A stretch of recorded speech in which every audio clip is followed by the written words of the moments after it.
ରଜା କହିଲେ ନାହିଁ ଡର, ଭୁଲ ଭାଲେ ଯାହା ବି କହିଲେ।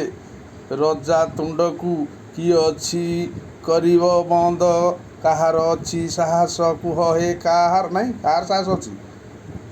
ରଜା ତୁଣ୍ଡରେ କହିଥିଲେ ଆମର ନୂତନ ମୁଖ୍ୟମନ୍ତ୍ରୀ, ତାଙ୍କର ଭୁଲ ନାହିଁ। ଏବେ ଜଣେ ପ୍ରଜା କହିଲେ, ଆଗରୁ 20 ଥର MLA ହେଲେ କ'ଣ ହେଲା? ହାରି ତ ଯାଇଛନ୍ତି ପ୍ରଜା ଆଉ ନାଇଁ। ଚଟନୀ ଦାଦା ଚଟନୀ ଚଟଉଛନ୍ତି ଯେଉଁ କହିଲେ, ତାଙ୍କୁ ଧର ଧର ଧର ଧର ଧର ଧର ଚାଲିଲା।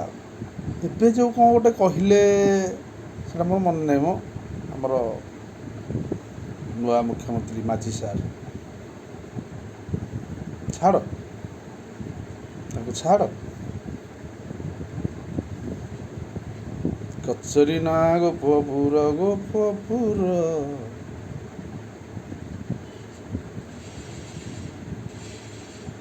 ନାଇଁ, ତାର ଆତ୍ମା କ'ଣ ମୁଁ ତ ଜାଣିନି, ସେଟା ଆପଣମାନେ ଭଲ ଭାବରେ ଜାଣିଛନ୍ତି। ରଜା ମୁହଁ ଗୋଜା, କାହିଁକି?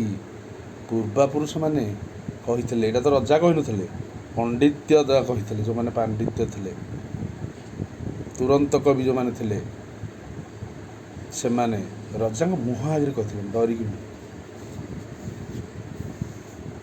ଆମର ଏ ଯେଉଁ ପଠାଣି ସାମନ୍ତବୋଧ ଅଛନ୍ତି ଜଣେ ମହାନ ପୁରୁଷ, ତାରା ଗଣୁଥିଲେ ଖଣ୍ଡପଡ଼ା,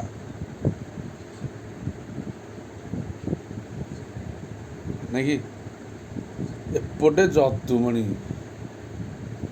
ତୁରନ୍ତ କବି, ରଜାଙ୍କୁ ଖାଲି ଦଉଛନ୍ତି ଖୋବି।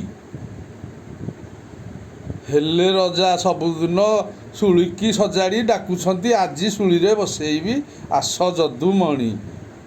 କଥା ଶୁଣି ସ୍ୱାମୀ ସ୍ତ୍ରୀ ହେଲେଣି ବାଇଆ ପାଗେଳିଣି, ନାଇଁ? କେତେ ଥର ସେ କହିଲେଣି ଆଜି ଶୁଳିରେ ବସିବ। କବି ଯଦୁମଣି ଆଜି ଶୁଳିରେ ବସିବ, ଆଜି ଶୁଳିରେ ବସିବ। ସେତେବେଳେ ଯାଇକି ଆଜ୍ଞା ଟିକେ ଗୋଟିଏ ପଦ କଥା ଓଲଟ ପଲଟ, ସେ ହସି ହସି ବେଦମ ଆଉ ଶୁଳିରେ ବସେଇବେ କେତେବେଳେ? ଶୁଳି ବାଲା ଯିଏ ସଜାଡ଼ିକି ବସିଥିବ ସିଏ ବି ତାର ହସି ହସିକା ସିଏ ଏଟେ ବେଦମ, ବସେଇବେ କେତେବେଳେ ଶୁଳିରେ? ଜୟ ଜଗନ୍ନାଥ।